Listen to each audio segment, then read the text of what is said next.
भाषा के विकास और उसकी विशेषताओं को। सबसे पहले ब्रज भाषा में ब्रज का अर्थ। ब्रज यानी पशुओं या गायों का समूह।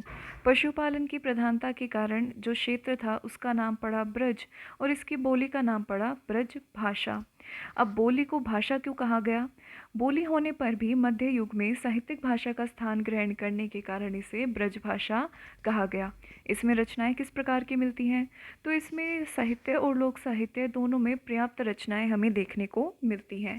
इसका उदय कब और किससे हुआ? तो इसका उदय 1000 ईस्वी के आसपास माना जाता है और अपभ्रंश के शौरसेनी रूप से माना गया है। इसके प्रमुख बोलियां या उपबोलियां कौन कौन सी हैं? तो भुक्सा, अंतर्वेदी, भरतपुरी, माथुरी और डांगी इसकी मुख्य उपबोलियां हैं। इसको किससे कंफ्यूज कर लिया जाता है कई बार? तो वो है ब्रजबुली, जो कि बांग्ला का एक कृत्रिम रूप है जिसमें बांग्ला और पश्चिमी हिंदी और ये सब का मिश्रण होता है और इसे गलती से ब्रज भाषा समझ लिया जाता है। इसमें कुछ कृष्ण भक्ति संबंधी साहित्यिक रचना भी हुई है पर ब्रजबुली ब्रज भाषा नहीं है। इसके विकास की बात की जाए तो वो कितने चरणों में देखने को मिलता है? तीन। तीन किस रूप में? शुरुआत आदिकाल आरंभ से 1525 ईस्वी, मध्य युग 1525 से 1800 ईस्वी, आधुनिक काल 1800 ईस्वी से अब तक का जो विकास है। ब्रज भाषा का शुरुआती रूप हमें किन रचनाओं में देखने को मिलता है? तो हेमचंद्र का व्याकरण, संदेश राशक और प्राकृत पैंगलम में हमें देखने को मिलता है। डॉक्टर धीरेन्द्र वर्मा ने किस रचना की भाषा को मध्यकालीन ब्रज भाषा कहा है? तो पृथ्वीराज रासो की। ब्रज भाषा का क्षेत्र क्या रहा है? हरियाणा में गुरुग्राम जिले की पूर्वी पट्टी, राजस्थान में भरतपुर, धौलपुर, करौली तथा जयपुर का पूर्वी भाग, मध्य प्रदेश में ग्वालियर का पश्चिमी भाग, उत्तर प्रदेश में मथुरा, आगरा, अलीगढ़, बुलंदशहर, मैनपुरी, एटा, बदायूं, बरेली तथा समीपवर्ती क्षेत्र। अगर दिशा के अनुसार देखें तो इसे केंद्रीय, पूर्वी और दक्षिणी ब्रज में विभक्त किया गया है। केंद्रीय ब्रज में हमें मिलता है मथुरा, आगरा और अलीगढ़। अगर आप इसे मैप पे भी देखेंगे तो आपको ये क्लियर हो जाएगा। केंद्रीय या पश्चिमी ब्रज में शामिल है मथुरा, आगरा और अलीगढ़।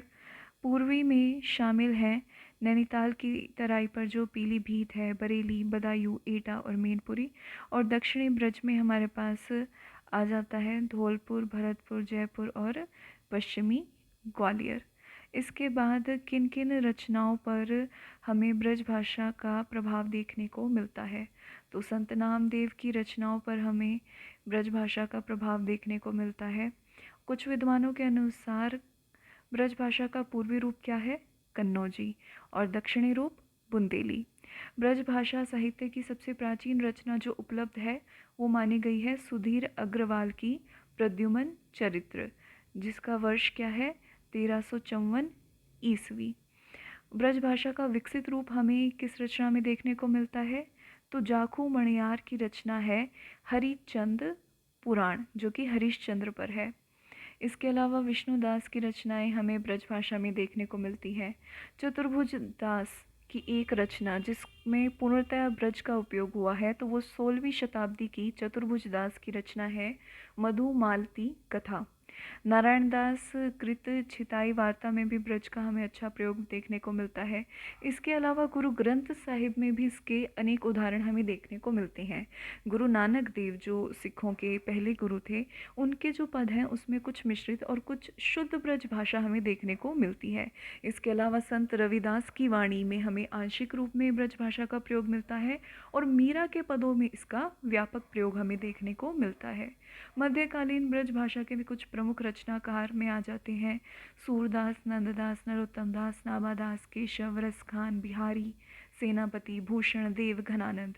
गोस्वामी तुलसीदास जिनका ब्रज भाषा और अवधि पर समान रूप से अधिकार है, उनकी ब्रज भाषा की रचनाएं अगर देखें तो कवितावली, गीतावली, कृष्ण गीतावली और विनय पत्रिका है।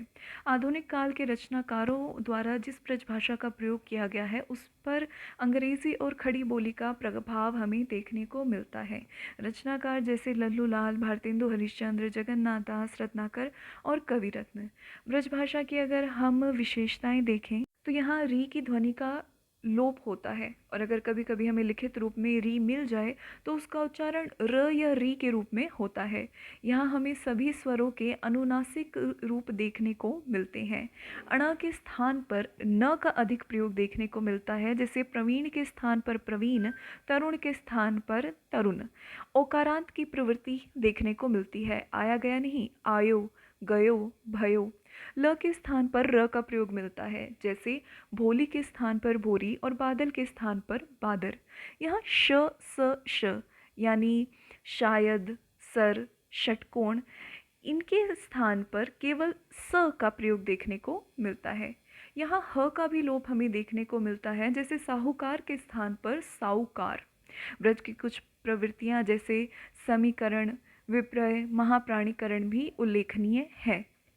ब्रज भाषा में विशेषण शब्द अक्सर ओकारांत होते हैं। बहुवचन रूप बनाने के लिए न, नी, अन और नह प्रत्यय शब्दों में हमें देखने को मिलते हैं, जैसे आखन, सखियन, कटाछनी,